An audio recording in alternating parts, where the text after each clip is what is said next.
오늘은 제20대 대통령을 선출하는 날입니다. 다들 어떤 기대가 있었을 것이고 선택의 순간이 있었을 것이고 그리고 선택을 하셨을 거잖아요. 그래서 세상을 바꾼 리더십이란 주제로 이야기를 준비해봤습니다.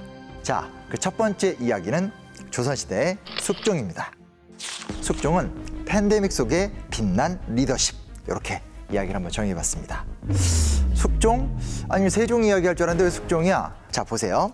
지금 오늘 우리는 벌써 햇수로 3년째 이 코로나19라는 진짜 이게 정말 어떻게 벗어나기도 힘든 이 시간을 보내고 있죠. 임진왜란과 병자호란 이후에 실제로 조선은 우리식으로 이야기하면 팬데믹 전국이 계속 됐다고 볼 수 있습니다. 현종 때 이 경신대기근과 숙종 때 을병대기근이라는 두 가지 사건이 있었어요. 기근 여역으로 죽은 토착 농민까지 온 나라를 합하여 계산하면 그 수가 거의 100만에 이르고 심지어 한 마을이 모두 죽은 경우가 비일비재합니다. 비록 임진계 4년 전란에 참혹함이라도 거의 이보다 지나치지는 않았을 것입니다. 그야말로 자연재해가 엄청나게 일어나고 전염병이 창궐하고 농사가 완전히 파탄이 나고 그래서 결국은 수많은 사람들이 굶어 죽고, 근데 중요한 것이 무엇이냐? 바로 그러한 자연현상을 막아내는 데 있어서 당시의 조선의 국왕의 태도가 달랐다라는 거예요. 경신대기근 때 현종이라는 국왕이 실제로 도저히 이게 나라 살림이 너무 어렵다. 그러니까 좀 청나라에서 쌀을 빌려와가지고 백성들을 좀 먹여 살리자, 이런 아이디어를 냅니다. 사실 그 당시에는 임진왜란 끝나지 얼마 안 됐던 상황이고 현실적으로는 청나라로부터 지원을 받는 것밖에 없어요. 그런데 문제는 뭐냐? 우리가 그때 당했었던 수모, 병자호란 때 저 오랑캐들한테 당했었던 그 수모를 생각하면 어떻게 그들한테 지금 쌀을 받을 수 있냐? 당시 신하들의 적극적인 반대에 의해서 이 안은 실패하고 맙니다. 숙종 같은 경우는 신하들의 반대를 무릅쓰고 강력한 리더십을 통해서 청나라로부터 쌀을 수만 석을 빌려오게 됩니다.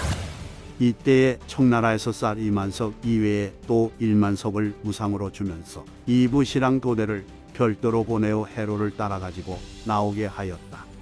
우리가 자존심도 있고 그때의 치욕을 잊지 말자는 이야기는 아니다. 하지만 현실적으로 빌려오고 도움을 받을 수 있는 나라는 그렇죠, 청나라밖에 없다는 겁니다. 리더는 자존심을 참고 실리를 취해야 된다. 여기서 하나의 리더의 모습이 빛나게 되는 거죠, 그렇죠? 자, 두 번째 인물은 정조입니다. 정조의 리더십을 한마디로 정리하면 민생 안정의 진심이었던 리더십. 저는 요 말이 딱 어울리는 것 같습니다. 그가 조선의 어떤 국왕들보다 백성들이 무엇을 필요로 하는가에 대해서 아주 체계적으로 살펴보면서 구체적인 대안을 만들려고 노력했었던 그런 특징을 갖고 있었다는 것들. 정조 업적이 너무 많긴 한데 그중에서 우리가 조금 주목해서 볼 수 있는 건 수원 화성이죠.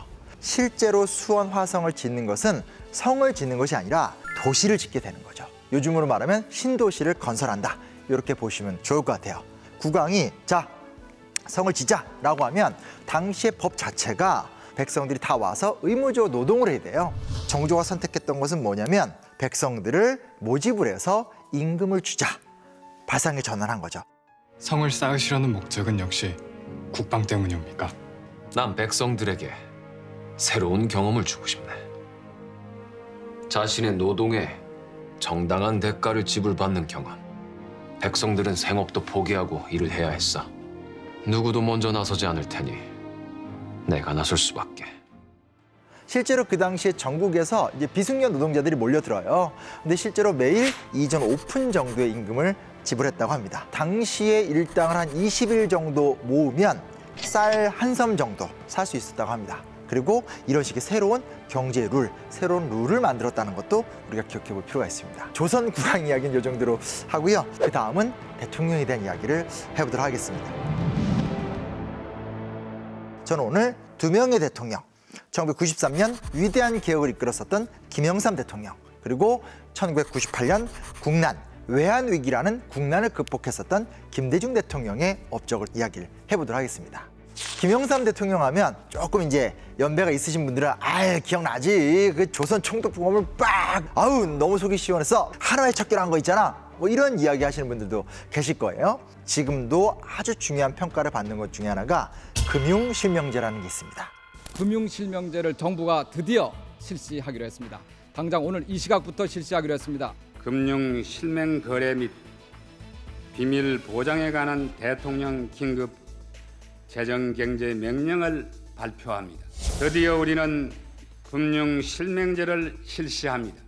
이미 1980년대 초반부터 이 이야기가 강력하게 사회적으로 화두가 됐습니다. 그래서 실제로 전두환 대통령 때도 노태우 대통령 때도 이거 반드시 해야 된다, 반드시 해야 된다 했는데 역시 또 못했어요. 온갖 기득권 권력, 정경유착 문제가 얽혀 있으니까 못하는 거예요. 금융실명제를 진행하면 나라 망한다 이렇게 주장하던 보도들도 많았고요.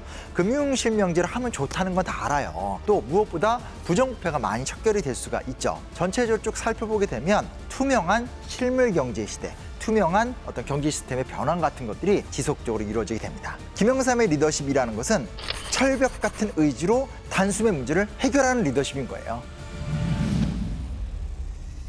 김영삼 대통령 이야기를 하게 되면 자연스럽게 이제 김대중 대통령이 떠오르게 됩니다. 김대중 대통령은 인내와 대통합의 리더십 이렇게 부르는 게 좀 정확할 거라는 생각이 듭니다. 김대중 대통령 하면 우리가 떠오르는 게 남북 화해협력, 햇볕 정책 이런 거 굉장히 좀 유명하죠. 그리고 외환 위기를 극복했고 3년 8개월 전에 터졌던 외환 위기 사태, 즉 IMF 사태가 오늘로서 공식 종료됐습니다.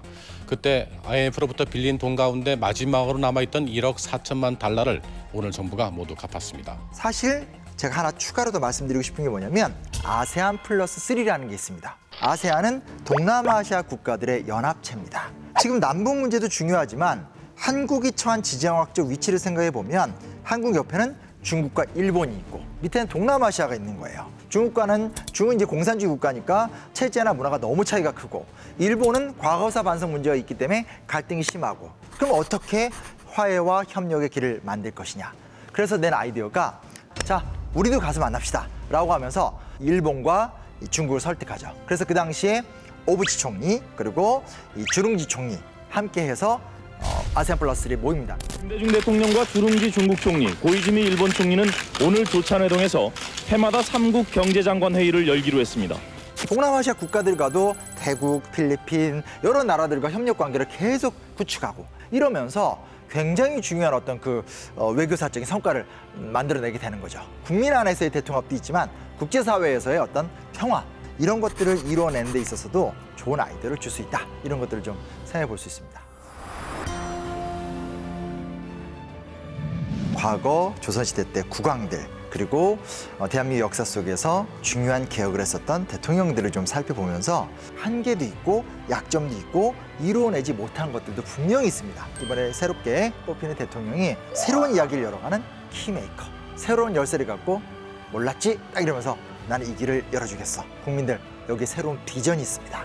이런 길을 열어주는 그런 유능함을 또 보여주셨으면 좋겠습니다.